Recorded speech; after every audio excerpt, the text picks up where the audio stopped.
Bonjour chers internautes, c'est Il Pastore pour une parmi de nombreuses vidéos sur le thème de l'écuménisme, c'est-à-dire notamment des textes plus ou moins longs, signés, préparés, travaillés par des chrétiens de diverses confessions, soit en leur nom personnel, ce qui est rare mais qui peut arriver, soit surtout au nom de leurs églises. Ils ont été mandatés exprès pour cela. Nous écoutons donc une déclaration œcuménique sur l'eau comme droit humain et bien public. Ce texte donc que j'ai trouvé sur internet en espagnol, je vais essayer de vous le transmettre dans un français correct et le plus proche possible du sens d'origine. Il date du 22 avril 2005, il a été signé à Fribourg en Suisse, la Confédération helvétique, par le Conseil national des églises chrétiennes du Brésil et la Fédération suisse des églises protestantes, ainsi que les conférences épiscopales du Brésil et de la Suisse.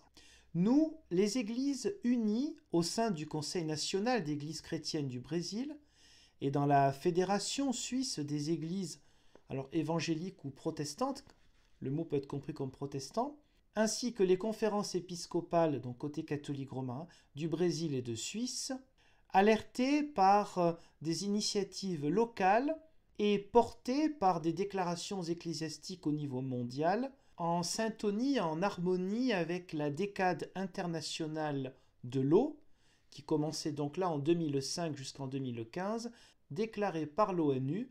Premier point, nous reconnaissons que l'eau est une condition fondamentale pour toute vie. Sans eau, il n'y a pas de vie.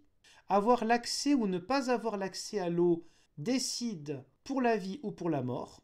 L'eau est un don de Dieu qu'il met à disposition de tous et de toutes pour une utilisation responsable, pour une vie en abondance. Par lui, l'eau est fondamentalement un bien commun qui ne peut pas et ne doit pas être privatisé.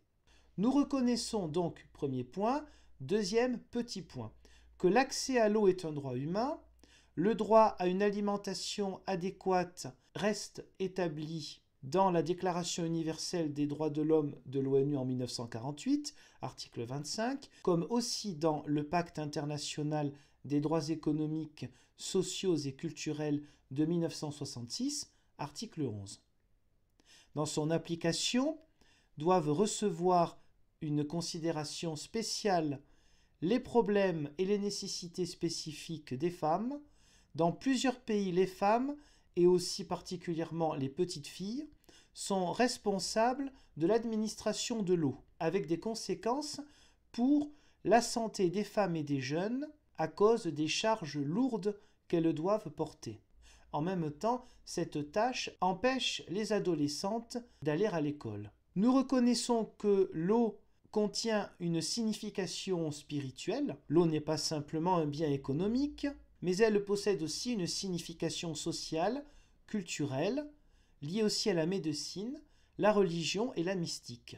Ainsi, ce qui est écrit dans le récit de la création, l'Esprit de Dieu planait sur la face des eaux. Genèse 1, verset 2. Par Moïse, Dieu a pourvu en eau pour son peuple qui marchait dans le désert. Pour nous, chrétiens et chrétiennes, la force symbolique de l'eau puise sa racine dans le baptême. Celui qui croit et qui est baptisé sera sauvé. Marc 16, verset 16. Pour beaucoup de peuples et de cultures, l'eau détient une signification sacrée et possède une valeur qui construit la communauté. C'est un rituel et il se trouve véhiculé par diverses traditions. Enfin, dernier point du numéro 1, nous reconnaissons que l'eau devient manquante pour de nombreuses personnes. Dû à la consommation élevée de l'eau par personne, la croissance de la population, une exploitation inadéquate de l'eau, le gaspillage, le style de vie, la dévastation des arbres, la destruction du sol et des sources d'eau, une préoccupation spéciale pour l'eau devient une nécessité, de même que la fixation de priorité pour son utilisation. Point numéro 2. Nous demandons, nous exigeons que soit reconnu au niveau local et global l'accès à l'eau comme droit humain, de même que cela est établi dans le droit pour une alimentation équilibrée. Ce droit doit être respecté par tous les secteurs de la société et fondamentalement, il incombe à la responsabilité particulière des États. Le commentaire général numéro 15 du Comité de l'ONU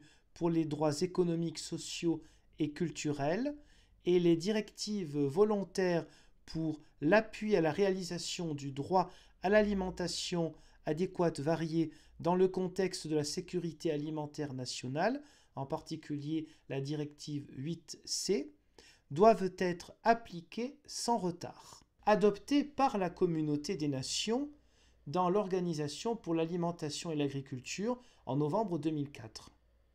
Nous exigeons que l'eau soit considérée et traitée comme un bien public. L'État doit assumer l'obligation de garantir à tous les habitants l'accès à l'eau potable. Cela implique un prix accessible de l'eau, l'obtention des recours techniques et financiers nécessaires, ainsi que la participation des communes et des communautés locales dans les prises de décision qui les concernent en matière de l'utilisation des sources d'eau existantes. L'eau comme bien public implique aussi l'engagement des États de réguler par des moyens pacifiques l'utilisation des sources d'eau, de manière à ce que soit aussi respecté le droit à l'eau pour les habitants des États voisins. Dans ce que nous demandons, des priorités légales doivent être établies pour l'utilisation de l'eau. En premier lieu, pour la soif des êtres humains et des animaux et la consommation de l'eau pour la production des aliments. Cela exige une politique environnementale préventive dans un esprit de solidarité entre les communes, les pays, les peuples, les villages. Dans ce qui est demandé, c'est aussi une convention internationale sur l'eau qui serait approuvée par l'ONU avec des textes spécifiques pour le droit à l'eau. Enfin, le numéro 3, nous nous engageons à inviter nos églises, communautés, œuvres, entités écuméniques et organisations proches à appuyer cette déclaration et à prier pour cette cause. Nous nous engageons conjointement avec les mouvements sociaux liés aux ONG de Suisse et du Brésil à impliquer l'opinion publique, les forces politiques et la population de nos pays pour s'engager dans les préoccupations de cette déclaration et à s'opposer à la tendance à la privatisation. Nous nous engageons à influencer les gouvernements de nos pays afin qu'ils puissent garantir, à travers une législation correspondante, le droit humain à l'eau et la déclaration de l'eau comme un bien public, et à travailler dans le but de l'élaboration d'une convention internationale sur l'eau pour que cette convention soit approuvée par l'ONU.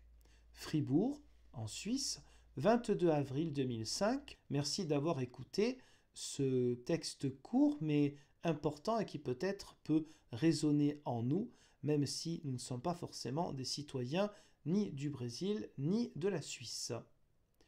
Je vous donne rendez-vous, Dieu voulant, pour une autre vidéo écuménique ou autre. Merci, au revoir.